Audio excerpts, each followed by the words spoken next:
নমস্কার ভিউয়ার্স। তো এখন আপনারা দেখতে পাইতরা এই ডাম্পারটা এখানে যে উল্টিছে এটার কারণটা কইয়ার। আর সবার প্রথমে কইয়ার এইটা হইল গিয়ে লালা দুয়ারবন শিলচর রোডে কালকে যে প্রথম বৃষ্টি হয়েছে এই বৃষ্টির কারণে এটা অ্যাকচুয়ালি এই কিনারে যে কালপাটটা হয়েছে ওইটা মানে মাটি ফেলানির লাগি আইসলো ওইখানে। আর বৃষ্টি দেওয়ার কারণে এক সাইড ডাবি গেছে, ডাবার কারণে এই গাড়িটা এখানে উল্টি গেছে। এই দেখুন আপনারা দেখতে পাইতরা, ওই দেখুন পুরা গাড়িটা মানে উল্টি গেছে।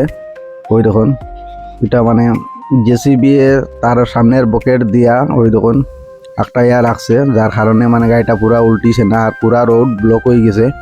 প্রায় দুই দিকে লাইনে প্রায় 200 গাড়ি লাইন হইব, ছোট গাড়ি লগে ট্রাকও আছে এইদিকে আবার লাগিয়া। ওই দেখুন বহুত সময় থেকে এটা একটা রাখছে, পুরা দেখতে পাইতরা আপনারা। বহুত গাড়ি আছে লাইনও দুনো দিকে। তখন এটা পুরা রোডটা বন্ধ হয়ে গেছে। এই তখন একটা রাখছে পুরা দিকে আপনারা দেখতে পাইতরা। ইখানে ওই যে মাটির যে চাকার দাগ দেখতে পাইতরা, ওই দেখুন পাওয়ার নিচে এখান থেকে গাড়িটা স্লিপ হইয়া গেছে। বহুত জায়গা স্লিপ হইয়া গেছে এখান থেকে বৃষ্টি দেওয়ার কারণে।